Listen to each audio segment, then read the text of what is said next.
Well, hello everybody and welcome back to the channel. As you might have seen in some of my previous videos, I've been using the Vango sizzle double induction cooker in an off-grid capacity when we're away and camping. And one of the biggest drawbacks I found about it was the inability to use my existing cookware with it. And this is my Trangia setup that I've reviewed in a previous video. And I would love to be able to use this in conjunction with this to save having another set of pans that are induction friendly. So if you join me today, we're going to do a little bit of an experiment. I did some research and you can buy a steel plate that goes on and should transfer the heat to non-induction friendly pans. So let's start unpacking and we'll see where we are. So this is my Trangia setup and I've purchased off of Amazon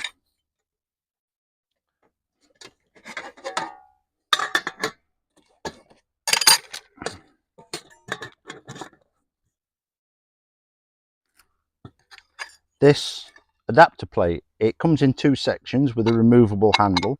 So the idea is you place this on your hob and take the handle away to prevent it from getting too hot, and then your pan would sit on the hob on the plate and hopefully get warm. Now I haven't used this. As you can see, the only thing I've tried with it is will it fit inside my Trangia setup, and it fits perfectly inside the Trangia if you're using the same setup as me with the 4.5 litre Billy as the outer carry case. So all I can suggest is we crack on and see whether it works. So we're powering the induction off of the Old Faithful All Powers S2000 power pack. I have got another power pack here, but this is the one I prefer to use for this because it's easy to control the AC and there's all the sockets on the outside. So let's get one turned on, get it onto number 5, move the plate across,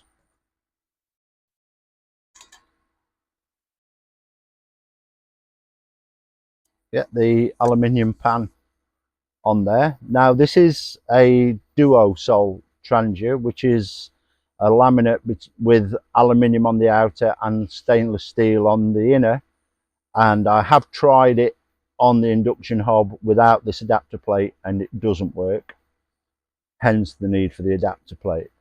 So what we'll do is we'll leave that boiling and or hopefully boiling, and we'll see whether this little experiment proves to be a success. I'll not subject you to sitting here and watching water boil. So I'll catch you up later.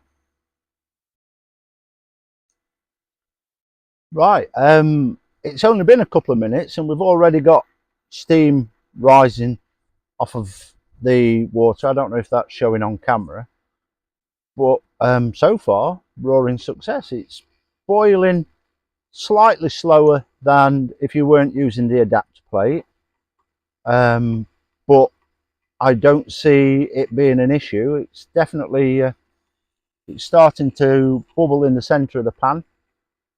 The problem I'm having at the moment is that these pans, as all Trangia pans tend to do, have slightly sort of gone convex on the bottom, so you're not getting a perfect contact with the pan. As you can see, it's a little bit rocky, which means that the majority of the contact heat is centered in the center of the pan. We'll carry on and see where we get to. Cheers. Right, so we've been going about 4 minutes now, getting on for 5 minutes, and although the water is heating up, it's a lot slower than I would have expected it to be. And I think the main issue is around the bellying on the bottom of the pan. I don't know whether the microphone will pick this up, but if I slightly tip the pan, when the new section of pan comes into contact with the hot plate, that section starts to bubble and boil. So the pan has got a lot of area not contacting the actual heat plate, and as a result the heat plate is getting to a temperature where it causes the induction cooker to start cycling rather than it drawing the heat into the pan over the entire contact area. We'll persevere. At the moment I won't say it's the solution I was looking for, but you never know. We shall keep trying.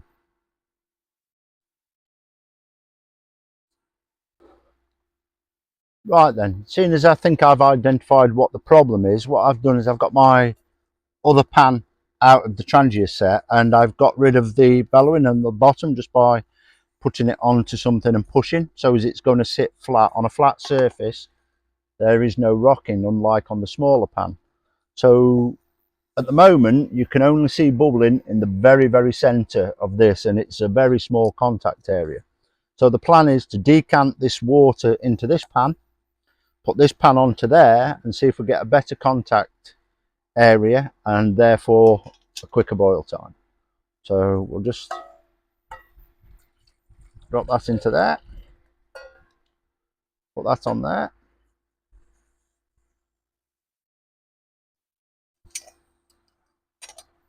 and you can see the issue how that pan is extremely rocky on a flat surface.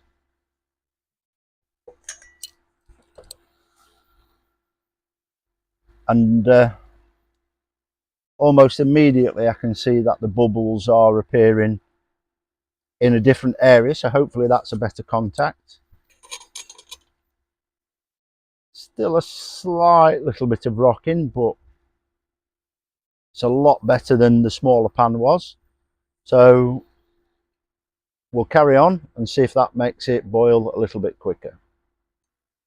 So folks, to show you how poorly this is performing, I thought I'd just do an experiment. I've got a full kettle of water here, and I believe I will be able to boil that full kettle of cold water before this pan actually comes to the boil. So we'll just set the kettle going, keep that in position. One of the other things I've noticed is one of the advantages of an induction hob is that the surface doesn't get hot, and because you've got this big steel plate on there, it's not only transferring heat to the pan, it's actually making the area near the controls quite warm as well. So I'm sort of thinking it gets rid of all the advantages of an induction hob with the slow boil time of basically sitting it out in the sun. So I think it's a fail.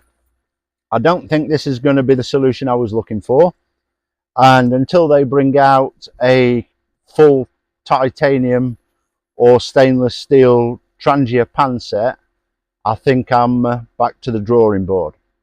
So well, maybe they do titanium trangia sets. I shall have to visit the website and have a look, but I've never heard of them. So I'll keep you updated and I'll come back to you when one of these two wins the race to boil water.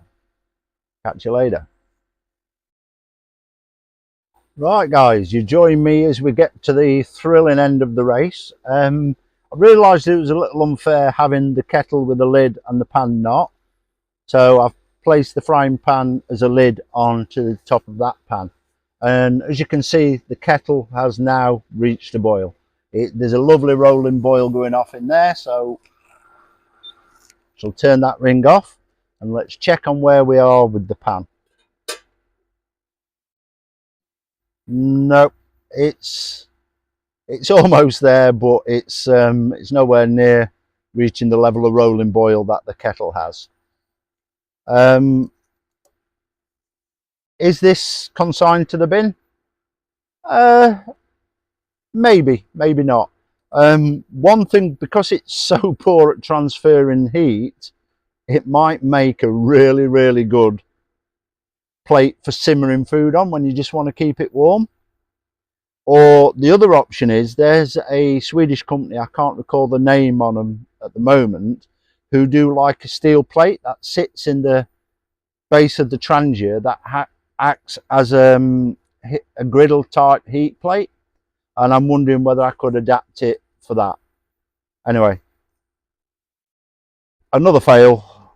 We shall give up on this, I think, now, and hopefully that's been of some use to you guys, and it'll stop you running out and buying one of these plates like I did. If it has been of use, I would appreciate a like and or subscribe, and if you can think of any other solutions to this problem, please leave it in the comments. Remember, keep on dabbling.